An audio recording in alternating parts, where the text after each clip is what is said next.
राधे राधे। कैसे हैं आप सब लोग? आई होप आप लोग अच्छे होंगे। आज की इस क्लास में हम लोग हमारा न्यू टॉपिक स्टार्ट करें। So my name is Nikita Sharma and today we are going to discussing about the Tennyson poem Ulysses. Ulysses के बारे में जो पढ़ेंगे उससे पहले हम लोग डिस्कस कर लेते हैं किसके बारे में, हमारे पोएम से रिलेटेड चीजों के बारे में कि पोएम है क्या, हम क्या पढ़ेंगे। ठीक है, फर्स्टली मैं आपको बताना चाहती हूँ जो यूल्यस पोएम है वो हमारी ड्रामेटिक मोनोलॉग में लिखी हुई है। ड्रामेटिक मोनोलॉग की जो वर्जन है, ठीक है, जो वर्जन है वो हमारे सिर्फ रॉबर्ट ब्राउनिंग लिखते हैं। लेकिन अब क्या हो रहा है, इसी पोएम को ड्रामेटिक मोनोलॉग में किसने लिखा था? टेनिसन ने लिखा था। उसके अलावा टेनिसन ने इस पोएम को कंपोज 1833 में किया था, लेकिन इसको पब्लिश 1842 में हुआ था ये। उसके अलावा मैं बात करूं, it is written in blank verse. Blank verse जो है वो मैं आपको बता दूं, इसमें कोई राइमिंग स्कीम नहीं होती है, ये कंटिन्यूअसली अपने ही वे में लिखी जाती है। उसके अलावा Tennyson has used iambic pentameter in इस पोएम। आयम्बिक पेंटामीटर में इसको उन्होंने लिखा है। आयम्बिक पेंटामीटर का मतलब क्या होता है, इसमें 2 सिलेबल्स होते हैं और उसमें क्या होता है, एक तो क्या होता है स्ट्रेस वाला होता है और दूसरा अनस्ट्रेस होता है। ठीक है, इसमें 2 तरीके से होता है। क्या क्या होता है कि इन्होंने ड्रामेटिक मोनोलॉग लिखा है, और ड्रामेटिक मोनोलॉग सिर्फ रॉबर्ट ब्राउनिंग लिखते हैं, जिन्होंने अपनी लास्ट पोएम में लिखा था माय लास्ट डचेस, जो अपन ने लास्ट प्रीवियस क्लासेस में कंटिन्यू किया था, समझा था, वो भी उन्होंने लिखा था। वैसे ही टेनिसन ने भी क्या किया, इसको ड्रामेटिक मोनोलॉग में लिखा है। उसके अलावा इसको कंपोज 1833 में किया गया और इसको पब्लिशमेंट 1842 में हुआ। उसके अलावा इसको ब्लैंक वर्स में लिखा गया। ब्लैंक वर्स जहाँ पे कोई राइमिंग स्कीम्स फॉलो नहीं की जाती है। और उसके अलावा इसको आयम्बिक पेंटामीटर में लिखा गया है। आयम्बिक पेंटामीटर क्या होता है, जो 2 सिलेबल्स होते हैं जिसमें स्ट्रेस और अनस्ट्रेस का मैटर क्लियर होता है। यहाँ तक बात समझ में आई। पोएम में जाने से पहले मैं आपको एक स्टोरी बताना चाहती हूँ, उस स्टोरी से आप पूरे चीजों को क्लियर। इस पोएम को डिस्कवर करने से पहले, पोएम को पढ़ने से पहले मुझे आपको एक स्टोरी बतानी है ताकि आप इस पोएम को ज्यादा अंडरस्टूड कर पाए। तो इस पोएम में जाने से पहले जो स्टोरी है वो स्टोरी है एक पर्सन की, जो है सिटी ऑफ ट्रॉय का। किसका है? सिटी ऑफ ट्रॉय का। उसका नाम है पेरिस। और पेरिस कौन है? एक किंग है।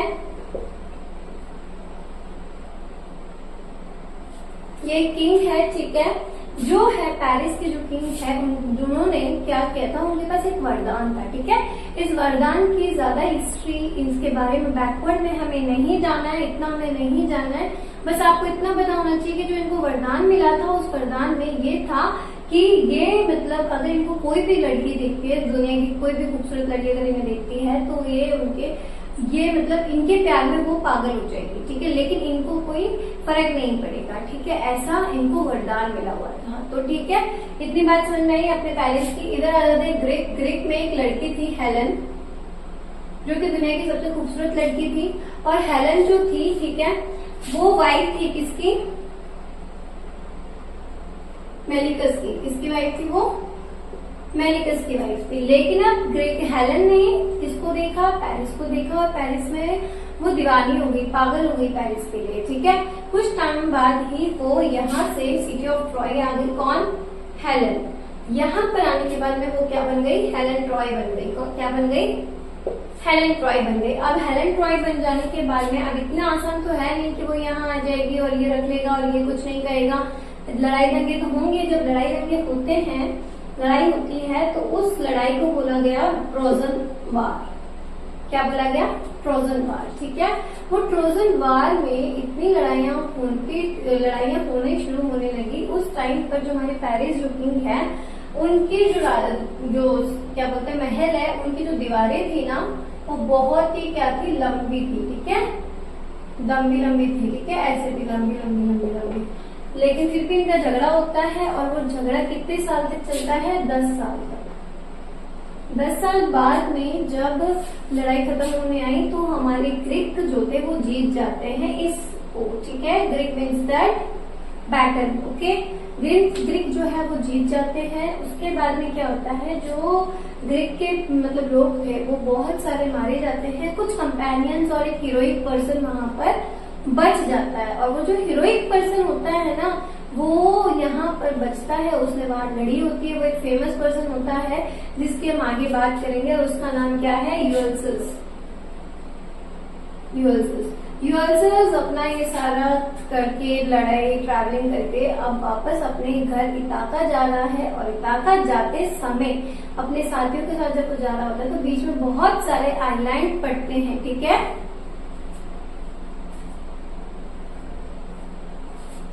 बहुत सारे आइलैंड बीच में पड़ते हैं, तो वो उस आइलैंड में से गुजरता है तो एक आइलैंड पे वो रुकता है। उस आइलैंड का नाम था आइलैंड लोटस, जहां पर वहां पर वो उनके साथी दोनों ही मिलकर के क्या खा लेते हैं, उस लोटस को। लेकिन उन्हें पता नहीं होता कि वो लोटस में है क्या। उस लोटस में एक ऐसी चीज होती है जिसकी वजह से मेमोरी लॉस हो जाती है। क्या हो जाती है? याददाश्त खो जाती है, ठीक है। उस लोटस को खाने के बाद में उनकी भी मेमोरी लॉस्ट हो जाती है, जिसकी वजह से बहुत सारा टाइम उन्होंने कहाँ बिता दिया, उसी आइलैंड पर। कैसे तैसे यूअल्सर्स ने अपने दिमाग से या कैसे कैसे उन्हें और अपने साथियों को वहां से निकल के वो बाहर आ जाते हैं। जब वो बाहर आते हैं तो वो क्या करते हैं, बाहर आने के बाद में वो आइलैंड ऑफ सर्स पे पहुंच जाते हैं। आइलैंड ऑफ सर्स जो था, आइलैंड ऑफ सर्स जो है वो एक चुड़ैल का आइलैंड है। क्या है? चुड़ैल का आइलैंड है, विच का आइलैंड है, जहां पर वो चुड़ैल जो भी आता उस पर जादू टोना कर देती थी। वैसे ही इस बार उसने उनके साथियों पे भी कर दिया। किसके साथियों पे कर दिया? यूअल्सस के साथियों पर भी कर दिया। जब करा तो यूअल्सस पे तो कुछ नहीं हुआ, लेकिन बाकी उनके सारे साथी थे उनके ऊपर बहुत जादू टोना हो गया। यूअल्सस पे इसलिए नहीं हुआ क्योंकि यूअल्सस ने दिमाग लगाया और कुछ दवाई खा ली थी, जिसकी वजह से इनपे कुछ भी असर जादू टोने का नहीं होता है। और फिर ये क्या करता है, विच के साथ में लड़ाई करते हैं और उसे हरा देते हैं, जिसकी वजह से जो सर्स है, जो विच है, चुड़ैल है, वो हमारे यूअल्सस के प्यार में पड़ जाती है। और बहुत समय वहां पर उन्हें बिताने के बाद में वो वहां से निकलते हैं। तब सर्स जो है वो उनकी हेल्प करती है, उनको रास्ता बताती है और आगे की आने वाली कठिनाइयों के बारे में बताती है, स्ट्रगल के बारे में बताती है कि तुम्हें इस तरीके से प्रॉब्लम्स को सॉर्ट आउट करना है और इस तरीके से आगे बढ़ना है, ठीक है। सब कुछ बताती है और उसके बाद में वो लोग वहां पे जाते हैं। जब वो जाते हैं तो उनको जाने में ही लग जाते हैं 10 साल। 10 साल लड़ाई करने में लगे, 10 साल हमारे यहाँ पर घर जाने में लगे। तो पूरे 20 इयर्स का टाइम इन्हें लगा है, टाइम पीरियड घर पहुंचने में, जो कि इताका में घर है। इताका जो कि एक बंजर सा मतलब चट्टान है जहाँ पर इनका घर है, और अब ये वहां पर जाने को तैयार है। लेकिन ये कैसे हैं, बहुत ही एडवेंचरस पर्सन है, जिन्हें बहुत ही ज्यादा भूख है चीजों को जानने के बारे में, ट्रैवलिंग करने के बारे में, नई नई चीजें खोजने के बारे में, बहुत ही ज्यादा एम्बिशियस पर्सन है, ठीक है। अब ये क्या करते हैं, यहाँ पर अपनी फ्रस्ट्रेशन को जाहिर करते हैं कि किस टाइप से ये परेशान है। एक डोमेस्टिक लाइफ जीना इन्हें पसंद नहीं है, इनको ट्रैवल करना पसंद है, इनको शांतिपूर्वक एक जगह बैठ के पैसा कमाना ही इनको लाइफ नहीं लगती है। लाइफ का मतलब है कि उसको एंजॉय करो, एडवेंचरस चीजें करो और उसको पूरी तरीके से अपना लो, मतलब हर चीज करो। वो एक लाइफ मिली है ना, उसमें सब कुछ कर लो, इतना एंजॉयमेंट करो, ठीक है। ऐसा कुछ ये पोयम है, तो इसको कंटिन्यू करते हैं। यहाँ से फर्स्ट स्टैंजा स्टार्ट करें हम इस पोयम का, वो हम लोग कंटिन्यू देख लेते हैं। A little prophet, such an ideal king, by this still heart among these barren crags, matched with an aged wife, I met and all, unequal laws unto a savage race. यहाँ कोई profit नहीं है, एक आलसी राजा की तरह जीने में कोई मुझे प्रॉफिट नजर नहीं आ रहा है। एक आलसी राजा की तरह लाइफ जीने में छोटा सा भी प्रॉफिट नहीं है। By this still heart among this barren crags, ये जो बड़ी कट्टी कट्टी जो चट्टाने हैं, बंजर जो चट्टाने हैं, वहां पर हर्ट मतलब जो आग की भट्टी होती है ना, उसके आसपास अराउंड में वहां बैठा हूँ मैं। किसके साथ में? Match with an aged wife, मेरी जो ओल्ड वाइफ है उसके साथ में अराउंड इसके बैठा हूँ। यहाँ पर बैठने में कोई दिलचस्पी नहीं है, मैंने यहाँ आकर के यहाँ बैठने से क्या ही होना है। आई मेट एंड ऑल, मैं यहाँ पर एक ऑर्डर पास करता हूँ, एक ऑर्डर देता हूँ। अनइक्वल लॉज अनटू अ सेवेज रेस, मैं यहाँ के लोगों को नहीं जानता हूँ, इताका के अनसिविलाइज्ड लोगों को नहीं जानता हूँ, लेकिन फिर भी मैं ऑर्डर पास करता हूँ इन लोगों के लिए कि ये लोग जो है सिर्फ पैसा कमाना जानते हैं, ढेर जमा करना जानते हैं। And that food and sleep and feed and no not me, यहाँ पर ये लोग सिर्फ पैसा कमाना जानते हैं, सोना जानते हैं, खाना जानते हैं, लेकिन ये मुझे नहीं जानते। इन्हें नहीं पता कि यूअल्सस कौन है, क्या करता है, इन्हें नहीं पता कि क्या है, सिर्फ ये चीजें ही जानते हैं। I cannot rest from travel, I will dream life to release, मैं ट्रैवल करना चाहता हूँ, मैं डिस्कवर करना चाहता हूँ, मैं आगे लाइफ में और बहुत चीजें देखना चाहता हूँ जब तक मैं जिंदा हूँ। I will drink life to release, मैं अपनी लाइफ को, अपनी जिंदगी को ऐसे इस तरीके से हर आखिरी बूंद तक उसे पीना चाहता हूँ, मतलब अच्छे से एंजॉय करना चाहता हूँ, अच्छे से पूरी लाइफ को जीना चाहता हूँ, समझना चाहता हूँ और हर एक पल को एंजॉय करना चाहता हूँ। यहाँ है हमारे लाइन की स्टैंजास की फर्स्ट लाइंस। अभी आगे कंटिन्यू कर लेते हैं। अब नेक्स्ट लाइंस में देख लेते हैं क्या है। All times I have enjoyed greatly, have suffered greatly, both with those that loved me and alone on shore, and when through scudding drifts the rainy hags. इसका मतलब है कि मैंने अपनी जर्नी में, यूएसएस बोलते हैं कि जब मैंने जर्नी स्टार्ट की, ट्रैवलिंग स्टार्ट की, तो मैंने हर पल को एंजॉय किया। इवन मैं जब प्रॉब्लम से भी फेस कर रहा था तो भी मैंने एंजॉय किया है, सफर किया तो भी मैंने एंजॉय किया। मैंने कभी भी मीनिंगलेस लाइफ को एंजॉय ऐसे छोड़ा नहीं कि कुछ नहीं है, मैंने हर लाइफ को एंजॉय किया, चाहे वो मीनिंगलेस हो या मीनिंगफुल हो, जैसे भी है, एडवेंचरस है, मैंने इसको एंजॉय किया है, हंसकर हर चीज को फेस किया है। Both with those who that love me, जो मुझसे प्यार करते हैं, जो मेरे साथी है, मैंने उनके साथ भी एंजॉय किया, और अलोन, अकेले भी एंजॉय किया, सी शोर पे भी एंजॉय किया, और स्कर्डिंग ड्रिफ्ट्स दैट रेनी हार्ट्स। इसका मतलब है कि मैंने जो मतलब क्या बोलते हैं, बारिश में भी एंजॉय किया, बारिश में जो रेनी हायाट्स है, मतलब जो हाइडिंग स्टार्स है, उनके साथ भी एंजॉय किया, जो बारिश के टाइम पे एसोसिएट होते हैं, और वेस्ट द डिम सी, और हमने मेन लैंड मतलब ड्राई लैंड पे भी एंजॉय किया, और समुद्र में भी एंजॉय किया। I am become a name, मैं जहां जहां गया हूँ मैं एक नाम बन चुका हूँ, मैं एक फेमस पर्सन बन चुका हूँ, लोग मुझे जानने लगे हैं, मैं नई नई चीजें देखने लगा हूँ। For always roaming with a hungry heart, मैं हमेशा घूमता रहता हूँ एक भूखे दिल की तरह, मतलब कि भूखे, मेरे अंदर एक भूख है कि मैं लोगों को जानूं, मैं ट्रैवलिंग करूं, मैं लोगों और बहुत कुछ जानूं जो दुनिया में है। Much I have seen known, जितना मैंने देखा है, मैंने बहुत कुछ सीखा है ट्रैवलिंग के समय, मैंने ट्रैवलिंग के दौरान बहुत कुछ सीखा है, एक्सपीरियंस लिया है और एडवेंचरस को एंजॉय किया है। इवन मैं जब परेशानी में था तब भी एंजॉय किया है, और जब मैं एंजॉय करता था तब भी मैंने एंजॉय किया है। तो अभी आगे की लाइन्स को कंटिन्यू कर लेते हैं, cities of manners, climate, councils, government, मतलब यूएसएस कहते हैं कि जहां जहां मैं गया, मैंने अलग अलग शहरों के बारे में जाना है, उनके कल्चर के बारे में जाना है, उनके क्लाइमेट के बारे में जाना है, उनके काउंसिल्स के बारे में जाना है, उनकी गवर्नमेंट के बारे में जाना है, उनकी ज्योग्राफिकल फीचर्स के बारे में जाना है, कैसे वो लोगों पर गवर्न करते हैं, उनकी गवर्नमेंट के बारे में मैंने बहुत कुछ जाना है। My self not least but honoured of them all, ऐसा नहीं है कि मुझे कम रेस्पेक्ट मिली हो, मैं जहां भी गया हूँ लोगों ने मुझे रेस्पेक्ट के साथ में वेलकम किया, एक ऑनर भी, एक रेपुटेशन मेरी बनी है। And drunk delight of battle with my piers, मैंने यहाँ तक की जो भी लड़ाइयाँ लड़ी है वो भी बहुत ही खुशी के साथ लड़ी है।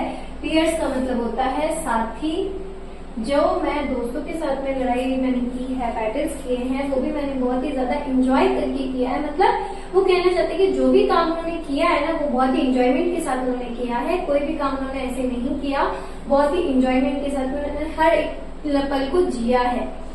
Far on the ringing plains of windy Troy, far मतलब जो घर से थोड़ा दूर हो उस मैदान में, प्लेन्स मतलब मैदान में भी झगड़ा किया था, ठीक है। और उस झगड़े में जब दो आर्मर्स मिलते हैं और लड़ाई करते हैं तो वो जो मैदान होता है वो गूंजता है, इसलिए यहाँ पर रिंगिंग का नाम यूज किया है।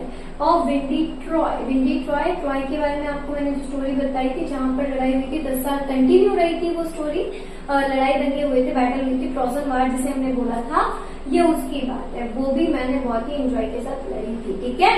तो आपको समझ में आया कि मैंने पहले स्टोरी क्यों समझाई थी, ताकि आप यहाँ पर अंडरस्टूड हो सके। अभी आगे कंटिन्यू कर लेते हैं। I am part of all that I have met, जहां जहां गया, जहां लोगों से मिला, मैं वहां पर उनका एक हिस्सा बन गया, लोगों ने मुझे जाना, मैंने लोगों को जाना, सीखा, नई नई चीजें डिस्कवर करी, तो मैं भी उनका एक पार्ट बन चुका हूँ, जिन लोगों से मैं मिला हूँ या लोगों ने जो लोग मुझसे मिले हैं। तो यहाँ तक बात समझ में आई। अब हम लोग कंटिन्यू कर लेते हैं आगे की लाइन्स को कंटिन्यू कर लेते हैं। Yet all experiences an arc where through gleams and traveled world whose margin fades, अभी तो मतलब ये कहना चाहते हैं यूजर्स, अभी तो मैंने ट्रैवल किया ही क्या है, अभी तो बहुत सारा ट्रैवल बाकी है, मुझे बहुत सारी चीजें देखनी है, बहुत सारी दुनिया मतलब पूरी दुनिया में जितनी भी चीजें मुझे घूमनी है, देखनी है।